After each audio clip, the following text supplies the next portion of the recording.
That Talking Podcast. I'm JJ Starr. And I'm Downtown Andy. Welcome, welcome. We're here to talk and bring a little civil discourse to an otherwise discordant world. And how are you? I'm a little drained, you know. Yeah. We usually save recording for the end of the day, so by then, you know, we've spent all our energy. we spent did some a lot things of, today. We did some shit today. Yeah. Yeah. And it's another hot one, so. It is. And it's just getting, oh God, is summer over? I'm so done. I'm so done with it. Ugh. You know, we never ask them how they are. Audience out How there are in you? Viewerland, how are you? How are you? Look, I'm breaking the fourth wall. How are you? Call in, tell us. Oh, man. Well, all right. Before we get into it, right, we have rules. Yeah. 3 simple rules for the sake of civility. No judgment, nothing personal, and don't be a dick. You got it. You got it. You're getting it, yeah. Yes. Okay. What do you want to talk about? So we got a growing list of things. We do. I have yeah. this sweet new revolver cylinder. I don't know if the camera's picking up that It's my wife got me for. What was this, for Father's Day, right? It was Yeah. for Father's Day, yes. And I just thought it would be something chintz but cute that you might find amusing. And what you don't know is that there are dice in here in the shape of bullets. I think Oh, all kids like bullets. I thought you would like it. Well, that's how we're gonna pick the topic today. All right. So, I have a list. I think you said there were 6 options on there. There's 5 There's that 5. I have. 6 if you want to include the fact that we just watched the Yeah. docuseries. Yeah. All right, So so we'll go I'm with gonna 6. take all the other ones. You can dump your bullets. Okay, so because those are all varying amounts of sides, Right. So okay, this is a 6-sided bullet, if you will. 6-sided bullet. I'm gonna play a little Russian roulette with today's topic. What do you got? Number 1. Oh, number 1? Whatever's number 1 on your list. All right. And it says number 1. Now, mind you, I texted this to myself probably like 2 weeks ago. This is fun. This Yeah. is going to be fun. This is like that suggestion I tried to make earlier. Like, what do you want to do today? I was like, you know what? Just for the sake of entertainment, why don't we go to the mall and we'll each pick a side or a floor and we'll go see how many job applications we can collect and see how many callbacks we get. And then, whoever gets the most wins. I don't know.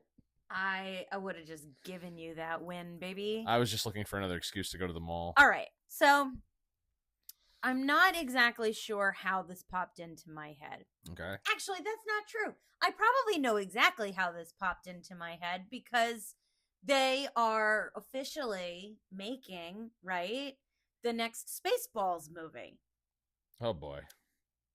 Hooray! And meanwhile, what? Yesterday, happy 99th birthday to Mel Brooks, the man, the myth, the legend. Yeah. And it gets me thinking because, we've talked... The Schwanzenator. We've talked a lot about, the idea of...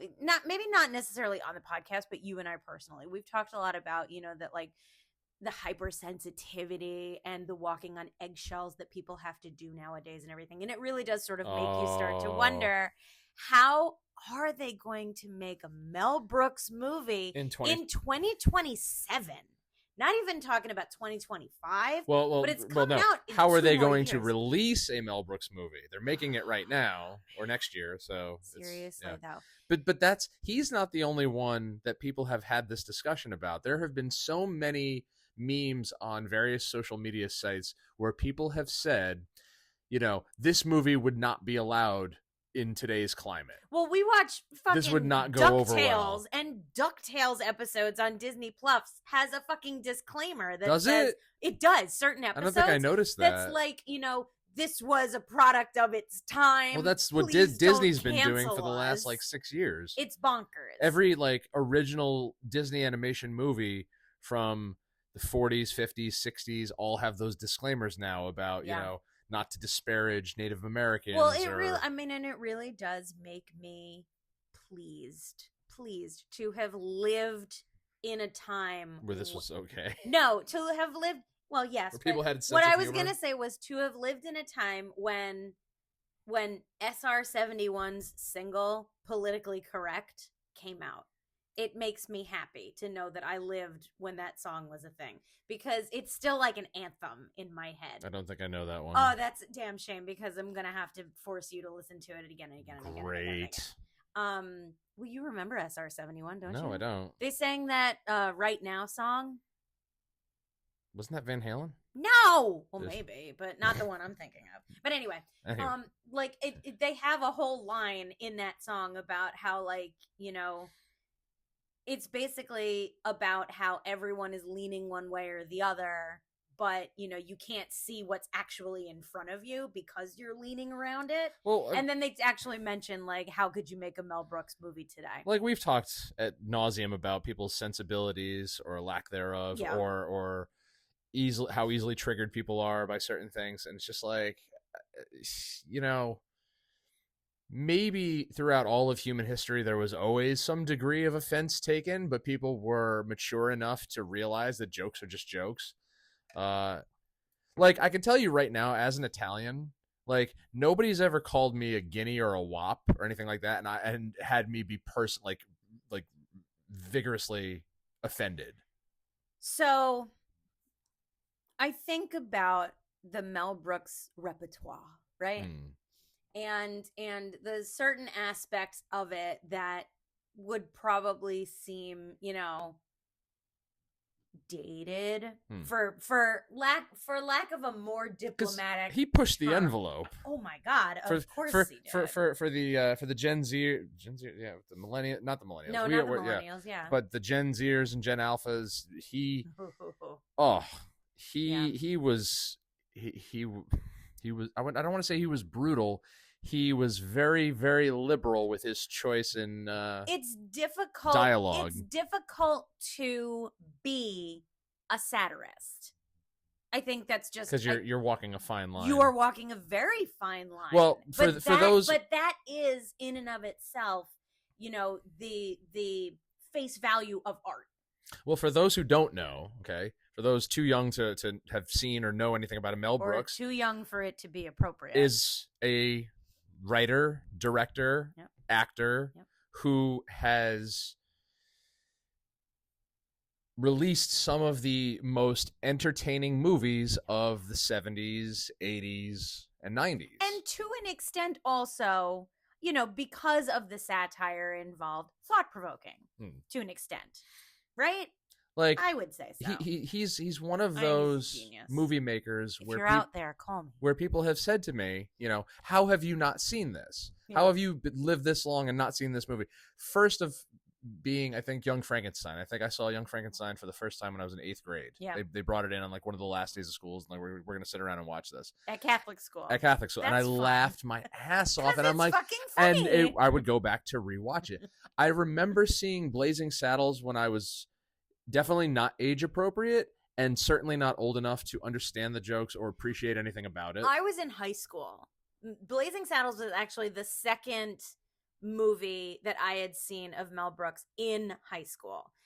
Before that, I had seen, like, in real time, I had seen Men in Tights, right? Which is that one of his? It is. Okay.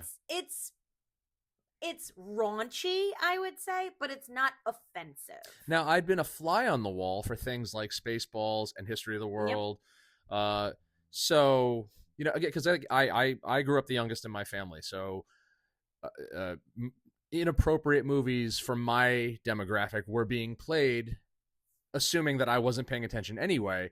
But, my brothers and my dad would always be like, you've seen this, you've seen that. I'm like, I've been in the room, but I didn't know what was going on. Yeah. And so by the time I had actually gone to see them as an adult, trying to pay attention, like, it kind of lost its luster, because it's like, maybe if I had seen it at a more impressionable age. Like, I had seen Men in Tights. My mom took me to see Dracula Dead and Loving It in theaters. I saw that in theater, theaters. And then I'd probably seen Spaceballs like a couple of times, but I mean, at a young enough age that I didn't necessarily get it. Enter high school, and my boyfriend at the time loved Mel Brooks movies and was like, how can you never have seen History of the World Part 1? Shows it to me, and I'm like, oh, I can tell you exactly why I've never seen this movie, because I don't think my mommy and daddy would have let me watch it. See, now, I didn't see it until we started dating. After that was when I saw Blazing Saddles and was like, and I was mortified, because all I was thinking was, my parents have watched this movie. And I was like, oh, I'm like, to think that I could have been in the room watching this movie with my parents. And I'm just like, but I mean, you think about it, and it's like, you talk about pushing the envelope. I mean, for a number of reasons, right? Hmm. And the list goes on. But now they're coming out with The Schwartz Awakens, which I'm super stoked on. I can't fucking wait. I'm so excited. When Hulu put out History of the World Part 2, That was I was like, yeah. okay, I'm ready. This is going to be funny. It's but it like gonna be it was challenging. almost it was tame. Compared to It was so tame. It wasn't unentertaining, but like it was so tame. You could that tell it's they were like, holding back. Yeah. Yeah. So I think for, I'm very curious to see what they do with this, because Spaceballs in the repertoire of, big Mel Brooks productions is also pretty tame. I don't think at It's this got point jokes, in his but, like, career anybody's gonna be, trying to cancel him. I defy a single human being to try, because you talk about the genius behind an art form, and I immediately think Mel Brooks. Now, what really sparked my interest, what really piqued me on this particular topic, was a couple of weeks ago, you and I were watching Some Like It Hot. Mm-hmm. There was a whole bunch of boobies. There was girls running around in their underwear. Think of the Benny Hill show. That was the one with Jack Lemmon. Yep. When they played the women and they were on the bus and everything. Okay, yeah. And Marilyn Monroe, and they're making, sideways comments about, sleeping with girls and everything, and girls sleeping because with again, guys, it was all in jest, and people had a sense of humor. But this is what I'm saying is, we talk about how movies can be triggering and insensitive and all of these things, but like, we're not making anything these days like, you look at that, think of, like, the white picket fence, idyllic picture of the 1950s, right, that we were all sold. People are triggered by that now. But you think about that, right? This idea of entering into a period of censorship for the sake of family values, specifically. And yet, old Hollywood has not a single problem with the idea of making sex jokes and, showing day drinking and, all of this stuff. People all of the guns at each tenets other of free speech. And that's what I'm saying, is that we are so hyped up on, we're so hyped up on... Who's we? Who is we? We en masse. We the people. The royal we. Right? We're so hopped up on leaning one way or the other that we're not seeing what's right in front of us. And it's like, to think that, that an entire coalition was set up with the sole purpose of censoring funny books. Right? And yet, you can go back and you can watch old Hollywood, it's like, and all of these tropes, these standard tropes in old Hollywood, and especially old Hollywood comedy. And it's just like, what happened to that? Like, what happened to that? People didn't have a problem with it. I'm sure people did, but they weren't as ready to voice their opinion, or they weren't. I find it hard to believe. I don't know, maybe I've selective memory here. I don't know. It's just wild. I think we've been so conditioned in recent years to take offense to everything, or to find somebody that should be offended by anything and everything that comes out, and that's kind of where we're at now. It's like everybody has to police the internet to be like, oh no, this can't be out there. We need to do something about this. I want to pull from what people have told me. I'm not a big fan, or a fan at all for them. I'm not even a small fan.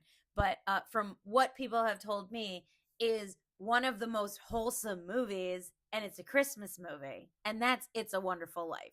First of all, the movie starts with a suicide. I'm sorry. Like, oh, you don't want to be alive anymore? Let's go back in time and show you some shit, and we'll show you what it would be like and everything. But the scene when everybody falls in the pool, everybody, and then they're walking home, and Have you seen the movie? I've seen it. Okay. I'm drawing a blank because I don't have it committed to memory. So this scene is where Jimmy Stewart's character and the girl, I can't remember who it is because again, I don't watch this movie regularly. Neither do. That's. But they're walking home and she was wearing a robe and he accidentally steps on it. Now she's naked. Ooh. Exactly. And she dives into like this giant bush. She dives like into like a tree essentially. And he's teasing her about the fact that she's naked. And he's sort of like holding all the chips. And she's just like, please give me my robe. Yeah. And he's just like, let's think about this for a second. That's another thing we could talk about is the fact that now people are going back and looking at old movies and trying to find things wrong with them because they don't. Oh, who? They don't like certain movies, certain bits of movies and this and that are not politically correct or, you know why? Hence the whole, the whole Disney coalition where they're just like, we're now looking at all these movies from the 50s and 60s and seeing how offensive they are to certain, special interest groups. And it's just like, not special interest, but like groups certain of marginalized groups. Thank you. Yeah. And, now we have to put out these public apologies. Oh, they were products of their time and people were different back then. It's just like, yeah, you know what? People were different back then. They didn't make a big deal out of every fucking word that came out of someone's mouth. Seriously. Like, it was okay. Like, people are like, can you believe that it used to be permitted to smoke in restaurants? It's like, because we're so far removed from that now. Yeah. It's like, so what? People also used to wear a tie to get on an airplane. Yeah, it was seen as an occasion. Yeah, there were things that used to happen. And it's just like, and yes, like, they're, like, oh, look at, all of like, my brain is so scrambled. Are you about to explode from logic? Yes, because logic is, I feel that the real victim these days is logic. That's a big one. I truly believe that. I truly believe that. I feel like everyone, like, I don't know. There's something about it that just bugs me so much. And maybe because I have such an emotional investment in old Hollywood. Like, it's just like, it's beautiful. Like, I showed you Sabrina the other day. Yeah. We were watching Sabrina the other day. Because it was just like all of these jokes and the funniness and stuff. And it's like, you think about it and it's just like, whoever would have imagined that this would have been these would have been the jokes. We are part of that bridge generation. Okay. We are the last of the previous and the first of the next. And it's a t-shirt. There you go. And the thing is, it's like maybe, I don't want to say that you and I are unique, but we kind of are in the sense that like I've dated people in the past who aren't much younger than me, but like in a sense that like their parents grew up with the same things that like our parents grew up with, but they have these people have no concept of like old Hollywood or old societal norms or jokes or references or things like that. Like I've tried to show the Marx Brothers to everybody. I've tried to show Abbott and Costello to everybody. I've tried to show, all the black and white things that my parents raised us on to people that, because we grew up with them, we have a soft spot and, but friends, exes, whoever, like it doesn't hit them the same way because it wasn't as important to them or maybe their families. So there's no attachment there. But it does make me wonder, like people who are unaware of the comedy of yesteryear, so to speak, right? The idea of, you could, if we were to show these movies to certain people with certain sensibilities now, currently, I feel like it would be met with absolute, like, shock and awe. Like, we've sat the boys down and tried to show them movies from 20 years ago, and they don't even have the attention span for it. Well, I mean, you all fell asleep for some of that shit. Like I remember when Dad would always monopolize the television. So we always had to be in the room watching whatever he wanted to put on. And eventually, we would either get up and leave the room or we'd sit there and kind of get invested because it's like, all right, this is on. I might as well pay attention. Yeah. And that's what got me interested in a lot of things that he would watch to where I would then show. But again, it's a different type of person now who, I mean, look at how we watch TV now. Like half the time, if we're not interested, we're looking at our phones every 5 seconds. You know, like if I put it on something that you're not all that interested in, you're looking at your phone. If you do the same thing, I'm looking at my phone. Yeah.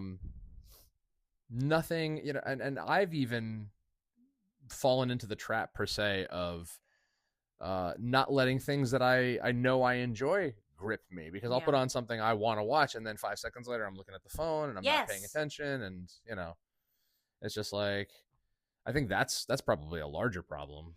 But I think we got a little off topic. We did get a little off topic. When I think, but okay, bring it back around. It's not just, you know, it's not just 80-year-old movies at this point, right? Which comparatively are wonderful. They're fabulous. They're cinematic masterpieces. They are absolute gold. And because there was no special effects to work with back then. But there were some. It's not just old movies. I think about, you know, like my affinity, and we've mentioned it before, but I think about my affinity for like 80s hair metal. Are we going to start talking about the PMRC now? You were talking about censorship, and that's something that speaks to me directly. Like, I remember seeing all the documentaries about that stuff and thinking, like, why do these parents care? Like, what is the big deal if a kid goes and buys a CD or a record with an expletive, you know, parental advisory sticker on it? And the fucking joke about that everyone pointed out was, you make us slap those stickers on the albums, that's just going to make kids want to buy them more. But even not specifically that, like I think about, you know, when I was working at the dispensary, and that I would keep it as quiet as possible, because a lot of those songs are about sex and girls and partying and stuff like that. Some of them are about partying and having sex with younger girls. Don't forget drugs. And drugs. Don't forget the drugs and everything. All the drugs. And it makes me wonder, like, if it's offensive, right? If what is offensive? If someone around me is going to be offended because I'm listening to like 17 by Winger. And you're worried about that. Are you worried about their reaction? Not worried so much as curious. Because that's my take on it, is the fact that like if I'm pulling up to a mailbox and I see the owner of the home standing there waiting for me, like I'm going to tell the phone to pause, because I don't want to have a conversation with another person about something. Like, I mean, I don't know. I could be completely wrong, and that may be a jumping off point. That may be like a conversation starter. But in my experience, 99% of the time, if I'm, you know, watching something or listening to something, it's usually met with a negative reaction, because somebody will have something, you know, sarcastic to say, you know, in regards to my interest. And it's like, I don't want to, I've said this before, I don't want to have to defend myself. And that's just it, though, is that like, I don't think that I have any kind of worry or overarching concern for whether or not someone's going to find, you know, my interests or something that I am enjoying offensive. But it would make me curious, because it's just like, how far back do we go? Like I'm like today, right? Today, not today, but like our current climate and everything. What about that fucking wet ass pussy song? You gonna tell me that doesn't offend anybody? It offends me a little bit. It offends me a little bit. It offends me because it's on the air. That's why. Right? Because it's not a good song. But that's what I'm saying. But yet, like, I could be listening to Jackal, right? A classic. And all of a sudden, there's like an interlude where you can obviously hear a young woman having an orgasm. I mean, that song was designed, you know, WAP was designed to evoke a reaction. It doesn't have to be. Why is that reaction more acceptable than the reaction of like Blazing Saddles? Because it's rebellion. It's exactly what kids were doing in the 80s, just at a different time and in a different genre. So it's okay for them to rebel, but it's not okay for us to have rebelled. It was never okay for anyone to rebel, but that's the natural reaction to. It's like Newton's third law of motion, you know, in real time. It's, you know. But that's just it, is that Gen Alpha, right, doesn't have a problem. Gen Z, Gen Alpha doesn't have a problem with what they find rebellious. But the things that we found rebellious, we need to put a warning on. Well, we are, you know, essentially the the older generation now. I Like, don't care. and you don't have to care, but again, the kids today. Oh my god, I can't believe I'm saying these The things. kids The today, kids eh? today are going to perceive us as out of touch, outdated and square. And I don't care if they think I'm a square. What I don't appreciate is them like conflating, the idea that their rebellion is something new. Like that's just sad to me. But does this affect you at all directly, or is it just something that you're noticing and you don't like? It doesn't affect me directly yet. Okay. Because in this instance, it sounds like you're reacting a lot like I would. It's just like, it doesn't affect me directly, so what do I care? It's a point of conversation. Yeah, That's what we're doing here. We're just having a conversation. we sure are. You rolled the die. I picked a rolled topic. the bullet. You rolled the bullet, and I struck a chord with the topic. But let's bring it back around. Do you think that the Schwartz Awakens will be A success? a success? I don't think so. No? No. Do you think that it? Because Do you I think think it'll strike with at least like our generation? I think a marginalized group are the ones who are going to go see it. It's not gonna. It's not gonna Do you think open. it's going to be too inclusive Probably to be funny? because there's so many options when it comes to media and entertainment now that and considering his advanced age and the advanced age of his his contemporaries, like you're not even going to be able to get as many like parents or grandparents to take their kids or grandkids to be like, hey, Mel Brooks was big in my day, like, let's go see this because it'll be funny, because I'm telling you that it's funny, but that's the perception of that person. That's not the perception of everybody. That's just so But it's upsetting but to this a but degree. the silver lining to it is the fact that Mel Brooks is 99 years old and he's doing exactly what he wants to do because he doesn't have to hold back for anyone or anything. He's at a stage in life and in his career where he can make whatever he wants. Yeah. He can put it out at any time. He can spend any amount of money on it. And if it flops, what the hell is he going to care? He put out a piece of his artistry that he's going to be proud of and enjoyed, because you read his autobiography to me. I did. Okay. And it was thoroughly enjoyable for me to listen to you reading that while I'm like cooking dinner and stuff like that, because he's basically just talking about the making of all his movies and his meeting of his wife and his friends and his co-stars and the creation of his production company and everything like that. And he strikes me as the kind of guy that, if his works are a flop, well, at least we had a good time doing it. Yeah.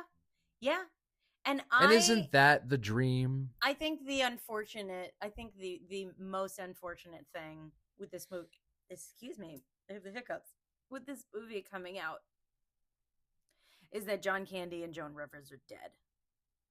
And they were in the original. Yes. Yeah. And that's truly, that's a little gut-wrenching for me. You can't really do, unless you plan to AI or reanimate their corpses. Like, oh no, they're introducing new characters. Because what else are you going to do? Like, I read online recently that people were asking if a Everybody Loves Raymond reboot was in the cards, and I think no way. Ray and Brad Garrett were just like, without Marie and and Peter Frank. Yeah. Thank you. Without that, like they and one of the kids, they're gone. Yeah, it's like they were a large part of that show. Yeah, it won't be the same. And that's kind of a disservice to those actors. And I think that's a good point with regards to a lot of sequel art. Yeah. There are so many reboots and remakes and continuations that just shouldn't be done. Well, it's the same thing with like certain bands and other musical groups and stuff, that these members have died and everything, and it's like, oh, are we gonna see a reunion? It's like, no, they're dead.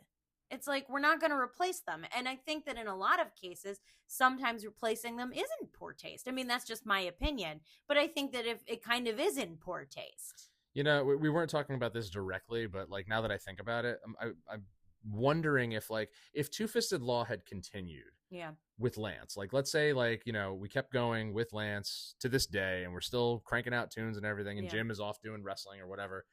Uh, but then he passes away, and it's just like Jim does or Lance does? Jim does, Okay. and it's like so if Jim dies in the same fashion that he did, Yeah. you know, does Two Fisted Law continue? Like, do we keep going, or out of respect for him, do we call it quits? Well, I mean, at that point, it's a different two-fisted law. It was a different Two Fisted Law from the time he left. Yeah. You know. Yeah. But you know, since then, it has been confirmed that you know it would not continue in any Yeah. iteration, be out of respect for you know the music and for him and the mark that he left. And Yeah, but I mean, then in all fairness, then why didn't it end when he left? because we weren't ready to call it quits yet. We weren't ready to hang it up, you know. And the thing is, like most of the people from that scene, Yeah.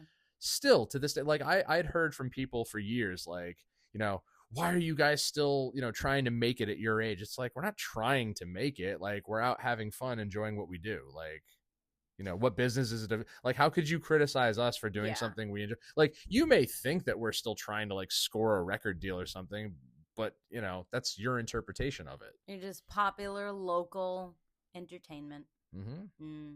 Quite. I'm still trying to make it. You're still, and you are indeed popular local entertainment. I'm making it right You're now. making it as we speak. Mm-hmm. We're watching it in real time. What just crossed my mind? Something just crossed my mind. What was it? Something about the back of the bookcase. Put the candle back. We're gonna have to see. That's the only Mel Brooks that I will. Dead air. That is the only Mel Brooks classic that I will go back and rewatch over and over because that I've committed to memory. I mean, not that I don't like other Mel Brooks movies, but that one left a mark on me. Yeah. That one in particular. Yes, because I love Gene Wilder and Peter Boyle and I didn't know for the longest time that was Gene Wilder's movie. Yeah. I didn't know that for the longest time. That, you know, that Mel Brooks, you know, had you know, taken Gene Wilder from the stage for Blazing Saddles, and then Gene Wilder had the idea for Young Frankenstein. Like, to me, that is the greatest source of inspiration because it's like, it's, you know, I mean, granted, it's in the same vein, even though this came first, but like as people like Adam Sandler and other movie makers who do everything with their friends, like they keep the same cast of you know mm-hmm. and recurring people coming back and just you know putting them in new roles. Kevin Smith does the same thing, and you know again, whether it makes it or flops, it's just like you are doing enjoyable things with the closest people in your life. Yeah. You know, which is why I've maintained, you know, being in so many bands over the last 20 years with a lot of the same people. Because just like, I mean, I've been in bands with total strangers before. Yeah. But there's no connection. There's no, you know, we don't get the same humor. We don't. It's kind of like, you know, today's generation and Mel Brooks's version of satire and, you know, wit and sarcasm. I tried when I was in grad school. I tried so hard to find. I mean, I was in grad school for literature, for crying out loud, and I had the damnedest time trying to find anyone who appreciated satire. And I'm like, and on any level, like as far as literary satire went, and I started like sort of branching out. I'm like, well, what about like satiristic movies? And people are like, what are you talking about? And I did bring up the idea of like Mel Brooks's movies, and they were just, you know, and some people were just like, oh, I'm not really a big fan. And it's just like, I don't understand you. I don't understand, because to me,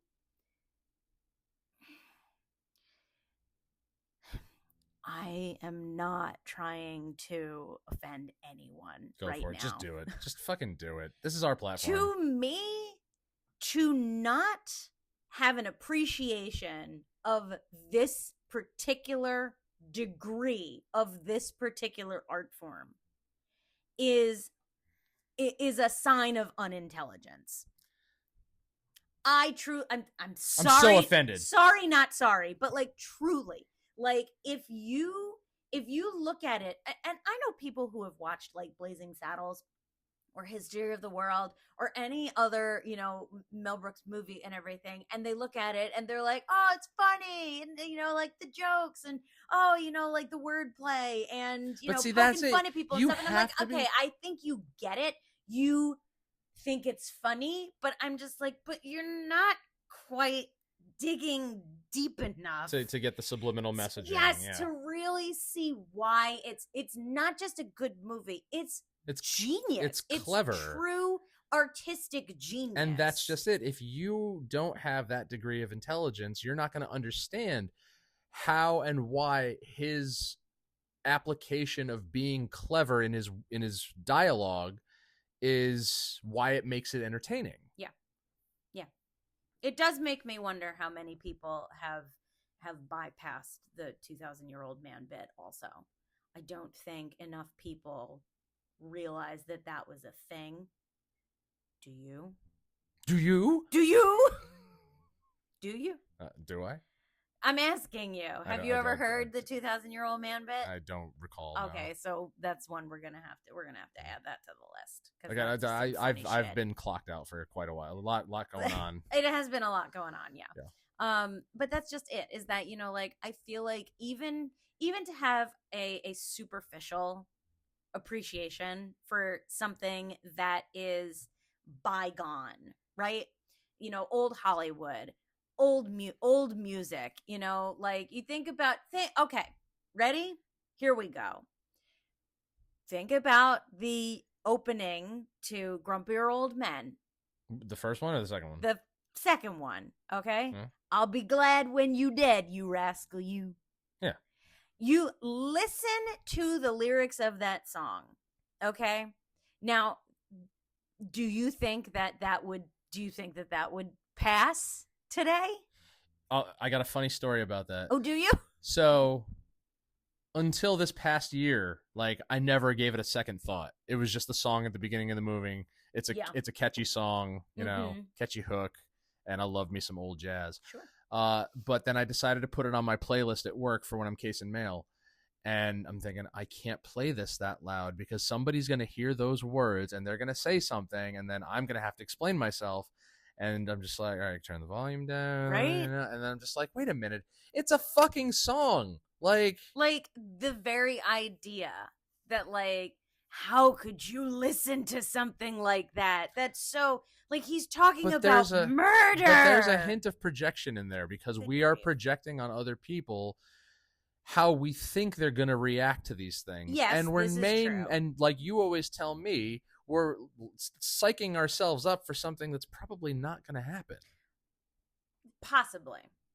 I mean, I do it all the time, but probably. But I would definitely say possibly. Like again, like I have a whole list of things that I want to listen to while I'm doing my work, and I don't want to have to put earbuds in, but right. I again don't want to have a conversation with somebody else in the office about my interest. Like they are my interests, and I know most people, like, because I typically get the look of you're the metal guy. You like the mean, loud, growly, rah rah rah type stuff because of the way you look. Yeah. And yes, while I do like some of that, it's not entirely true. Like I like 1940s jazz. Yeah. I like a little Glenn Miller. I do like a little Glenn Miller. I like Billy Joel and Mark Cohn. I like Bach and Vivaldi. I like fucking the Spice Girls. You do like the Spice Girls. You do. How did that fucking song goes? To the left. Yeah. If you're having a good time. Yeah. It's been 30 years. You like the Spice Girls, but not enough to remember. Again, it's been 30 years. It has. I've got soft spots for certain things, and the thing is, like, and because we grew up as part of that generation where it's like we get it. Yeah. I'm not saying we're geniuses, but we're intelligent enough to know satire when we see it and hear it. Yeah. And know when something is meant to be a joke and not intended to be offensive. Yeah. The fact that the filter of the next two generations is so incredibly thin, I understand, is very, problematic because, they can't take a deep breath and be like, okay, it's entertainment. Why can't anything just be funny? Because they have a different brand. They have a much darker brand of humor. Explain it to me. They even call it dark humor. What? Listen, we had dark humor. We had plenty of dark humor. Okay? Plenty. I don't understand. I mean, I will never I don't understand the lingo either. Bet.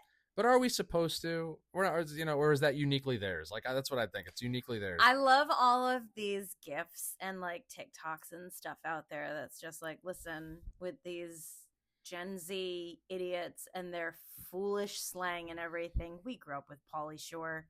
So Pauly Shore. So, I mean, there's one for you. Go watch Jury Duty. We had our moments. And that is why you elected me. Dun, dun, dun, dun.